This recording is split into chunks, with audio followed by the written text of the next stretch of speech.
Government जितना चाहे पैसा छाप सकती है, तो फिर ऐसी क्या वजह है कि ये पैसा छाप कर अपने मुल्क की गरीबी क्यों नहीं ख़त्म करता है।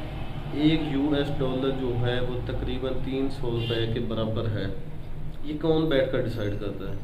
और अगर कोई डिसाइड कर भी रहा है तो हम मान क्यों रहे हैं?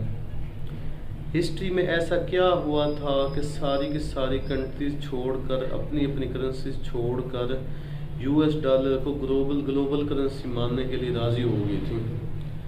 पैसा, ये जो पेड़ की छाल से बना हुआ एक कागज़ का टुकड़ा है, इसके लिए रोज़ 8-8 9-9 घंटे लोग ऑफिस में दुकान में काम करते हैं। तो इस सारी चीज़ों का एक ही जवाब है पैसा। पैसा क्या है? इसका एवोल्यूशन कैसे हुआ? जब आपको अपनी कोई सेकंड हैंड चीज़ बेचनी होती है तो कैसे डिसाइड करते हैं कि इसका प्राइस कितना है? मान लीजिए अगर आपके पास कोई पुराना मोबाइल है और इसे आप 100 रुपये में सेल करना चाहते हैं और आपके दरवाजे पर 1000 लोग आकर खड़े हो जाते हैं इस मोबाइल को ख़रीदने के लिए, तो इस केस में आप क्या करेंगे? तो आप करेंगे कि आप इसकी प्राइस बढ़ाकर 500 रुपये कर देंगे। अगर इसके बाद भी अगर 100 लोग आज इस प्राइस में लेने के लिए रेडी हैं तो आप प्राइस बढ़ाते रहोगे। एटलीस्ट तब तक बढ़ाते रहोगे जब तक एक आदमी इंटरेस्टेड ना हो आपके दिए हुए प्राइस में ख़रीदने के लिए। ठीक इसी तरह दुनिया के अंदर जो प्रोडक्ट हैं उनके रेट ऐसे ही तय होते हैं और इनको नाम भी दिया जाता है डिमांड एंड सप्लाई का।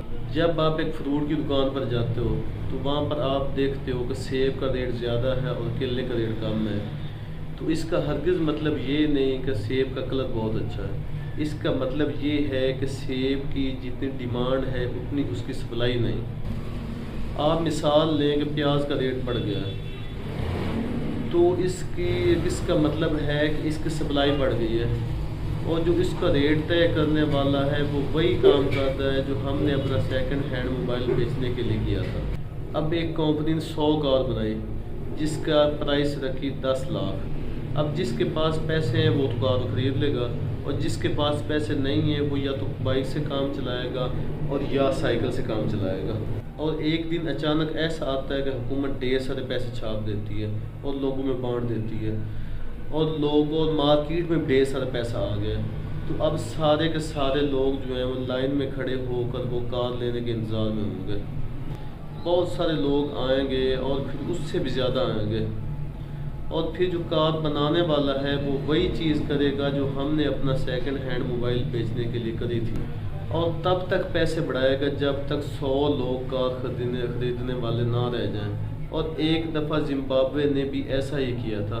अपनी इकोनॉमी को ठीक करने के चक्कर में इसने नोट छाप कर लोगों को देना शुरू कर दिए। इस टाइम इनकी इकोनॉमी सुधरने की बजाय बर्बाद हो गई थी। तो लोग जो हैं वो बोरी भर कर नोटों की एक ब्रेड खरीदने के लिए जाते थे, बच्चे ऐसे टॉफ़ी लेने के लिए जाते थे। तो हुकूमत के पैसे छापने से जो है वो महंगाई नहीं कम होती बल्कि महंगाई बढ़ जाती है। असल फ़ायदा तभी होता है जब रिसोर्सेज बढ़ते हैं, महंगाई तभी कम होती है। सर्विसेज बढ़ती हैं और अगर सरकार इसी तरीके से पैसा छापती रहेगी तो इन्फ्लेशन यानी महंगाई बढ़ जाएगी। और ऐसा नहीं कि सिर्फ एक चीज़ का प्राइस बढ़ गया तो इन्फ्लेशन यानी महंगाई बढ़ जाएगी। गुड्स एंड सर्विसेज ओवरऑल के जब रेट बढ़ते हैं तो तब इन्फ्लेशन बढ़ती है।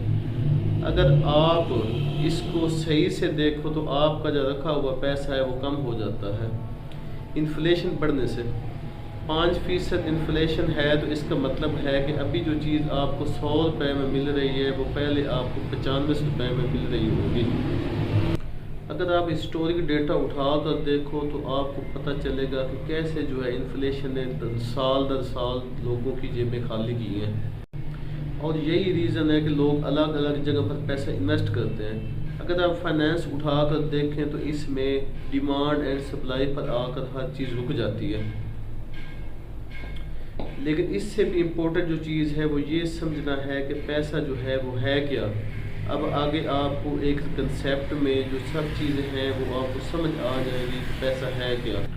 ऑल ओवर द वर्ल्ड अगर आप देखोगे तो कोई भी जो है वो आपको पैसा क्यों देता है? کوئی بھی پیسہ آپ کو تبھی دیتا ہے جب آپ اس کو کوئی ویلیو دیتے ہیں، کوئی کام کرتے ہیں۔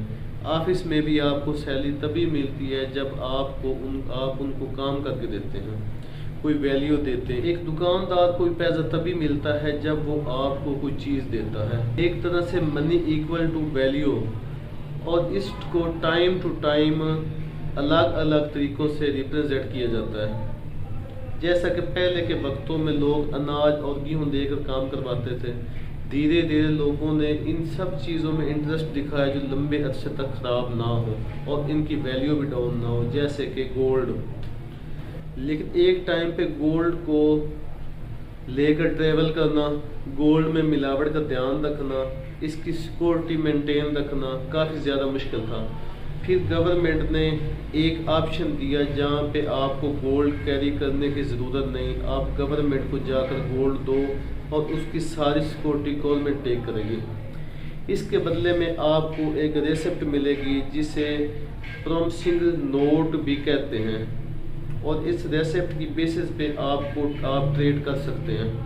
آپ کو گولڈ لے کر گھومنے کی ضرورت نہیں ہے۔ پھر آگے چل کر ریسپٹ تھی جو یہ پیپر منی میں کنورٹ ہو گئی تھی۔ اصل میں پیپر منی کی اپنی کوئی ویلیو نہیں ہے، یہ صرف ایک کاغذ کا ٹکڑا ہے، لیکن اس کاغذ کے ٹکڑے کی ویلیو تب بڑھ جاتی ہے جب گورنمنٹ آپ کو بھروسہ دیتی ہے کہ اس کو لے کر آپ پاکستان میں کہیں بھی جاؤ گے تو اس پر جتنی رقم لکھی ہے اتنی ویلیو آپ کو ملے گی۔ یہی فرق ہے کہ ایک عام کاغذ اور نوٹ میں۔ کرنسی نوٹ میں گورنمنٹ آف پاکستان آپ کو یہ پرومس کرتا ہے کہ میں صارف کو اتنا پیسہ دینے کا پرومس کرتا ہوں، اس پرومس کی اتنی اہمیت ہوتی ہے کہ ہر کوئی اس پہ ٹرسٹ کرتا ہے۔